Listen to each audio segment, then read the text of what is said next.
So guys, ಎಲ್ಲರಿಗೂ ಒಂದೊಂದು ಚಿಂತೆ ಇರುತ್ತೆ ಆಯ್ತಾ. ಅಯ್ಯೋ ಇವತ್ತು ಈ ಕೆಲಸ ಹಿಂಗಾಯ್ತು, ಆ ಕೆಲಸ ಹಿಂಗಾಯ್ತು, ಇವತ್ತು ನಾನು ಅನ್ಕೊಂಡಿರೋ ಥರ ಕೆಲಸ ಮಾಡಿಲ್ಲ ಅಂತ. ಬಟ್ ನಮ್ಮ ಮಮ್ಮಿಗೆ ಏನು ಚಿಂತೆ ಅಂದರೆ, ಅಯ್ಯೋ ಟೈಮ್ ಆಲ್ರೆಡಿ 10 ಗಂಟೆ ಆಯಿತು, ಇನ್ನೂ ನಾಷ್ಟ ಮಾಡಿಟ್ಟಿದ್ದೀನಿ, ಒಬ್ಬರು ತಿಂದಿಲ್ಲ, ನೀರು ಬಿಟ್ಟು 2 ಅವರ್ ಆಯಿತು, ಕೆಲಸನೇ ಮಾಡಿಲ್ಲ, ದೇವ್ರ ಮನೇನ ಕ್ಲೀನ್ ಮಾಡಿದ್ದೀನಿ, ಅದಕ್ಕೆ ದೀಪ ಹಚ್ಚೋರು ಯಾರೂ ಇಲ್ಲ, ನಾನು ಹೂವು ಹಾಕಾಯ್ತು, ಒಬ್ಬರು ಬಂದು ಬಟ್ಟಿಟ್ಕೊಡಲ್ಲ, ಅದು ಮಾಡಲ್ಲ ಇದು ಮಾಡಲ್ಲ ಅನ್ನೋ ಚಿಂತೆ. ಅದಾದಮೇಲೆ ಸೋಫಾ ಗಲೀಜಾಯಿತು, ನಮ್ಮ ಜಿಮ್ಮಿ ಹೋಗಿ ಎಲ್ಲ ಗಲೀಜು ಮಾಡಿದ್ದಾನೆ, ಇದು ಮಾಡಿದ್ದಾನೆ, ಅದು ಮಾಡಿದ್ದಾನೆ ಅಂತಲೇ ಹೇಳ್ತಾ ಇರ್ತಾರೆ.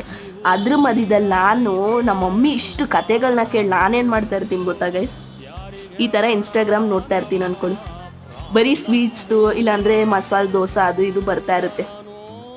ಈ ಥರ ಏನೇನೋ ಸ್ವೀಟ್ಸ್ದೆಲ್ಲ ನಾನು, ಮಮ್ಮಿ ನಾವು ಯಾಕೆ ನಾಳೆ ಟಿಫನ್ ಮಸಾಲೆ ದೋಸೆ ಮಾಡಬಾರ್ದು, ಮಮ್ಮಿ ಯಾಕೋ ನಂಗೆ ಹಾಲು ಕೀರು ತಿನ್ಬೇಕು ಅನಿಸ್ತೈತೆ, ಮಮ್ಮಿ ನಂಗೆ ಯಾಕೋ ಜಾಮೂನ್ ತಿನ್ಬೇಕು ಅನಿಸ್ತೈತೆ.